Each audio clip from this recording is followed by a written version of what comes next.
Hey, what's up guys, welcome back. This is Dinesh here, and in this video I'll explain you what do you mean by the margin attribute in Android. Now in the previous video when we worked with the padding attribute, our goal was to recreate this layout which is there inside the change text app, but we couldn't do it using the padding attribute. Now in this video we'll again try to recreate this entire layout using the margin attribute. Now before we start, let me explain you the concept of margin. Now margins are basically the space outside the borders, that is basically the space between the borders and other component which are next to its view. Now in this image, as you can see, there is a sample component which could be any component like the text view button or the edit text, and you can also see this sample component has certain borders surrounding it which represent the maximum width and the maximum height of this component. Now if I add margins on the top, bottom, left and right of the sample component, then the next image will look something like this. So as you can see over here, I've added a margin on the left, right, top and the bottom. Now let's write the code for margin inside our Android application. So first I'll maximize this. Now after maximizing this, I'll again reset this entire layout. So I'll go inside the text tab, and inside the text view, I'll delete the padding code which we have written last time, and I'll delete the padding code from the edit text as well. Now once you delete the padding code, I'll try to center this text view. So to center this, below the layout height, I'll write down margin left and I'll set it equal to 40 dp. So if I set it equal to 40 dp, you can see over here this looks somewhat in the center. I'll still change this.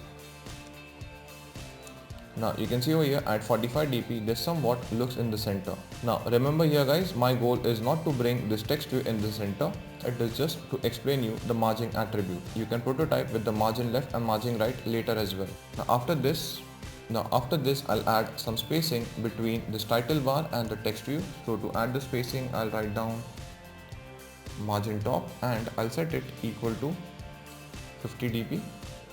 Okay, so you can see some space has been added between the title bar and the text view. Now after that, I'll add some spacing between the text view and the button. Now to do this, I'll write down margin bottom and I'll change this to 50 dp as well. Now once I'm done with this, let's add some margin to our button.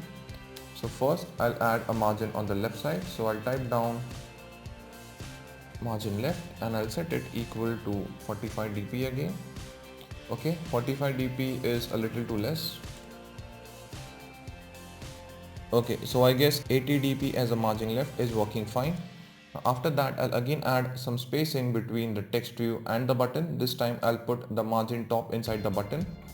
So I'll write down margin top and I'll set it equal to 50 dp again. So you can see over here an additional margin or additional space of 50 dp is been added between the button and the text view. Now after that, I'll add some margin bottom between the button and the edit text. I've set this equal to 100 dp. Now lastly, since the width of the edit text is set to match parent, I'll just use margin top over here and I'll set the margin top to 50 dp or maybe 100 dp. So guys, I basically finished writing the code for the margin attribute. Now guys, if you see over here inside the text view, I've used 3 lines for margin left, margin top and the margin bottom, and their values are near to 50 dp. Whenever you set a margin and the values are the same or nearby, then what you can do is instead of using 3 lines, you can write this entire code in a single line by just adding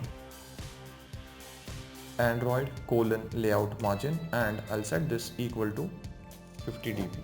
Now guys, when you set the layout margin equal to 50 dp, what this does is this sets equal margins on the left, right, top and bottom. In this case, my text view has a margin of 50 dp on the left, right, top and bottom side. But you can see over here, since I've kept the margin right of 50 dp, the talent word has gone down. So I'll try to change this so that the talent comes in one line. So if I set it equal to 35 dp, you can see the talent word is also coming over here. Now let's compare this with the change text layout. So if I compare my linear layout example app now with the change text tab, you can see over here, this application is looking similar to a change text application. Only thing is our button is little on the top side. So what I'll do is I'll just go in the code and I'll increase the margin top. So now as you can see, once I've increased the margin top, the linear layout example app is looking much similar to the change text application. So guys, from this video, I hope you would have understood the margin attribute and you would have also understood how to use the margin attribute inside Android. So guys, that's it from this video. If you like this video, please feel free to hit the like button and I'll just catch you in the next video.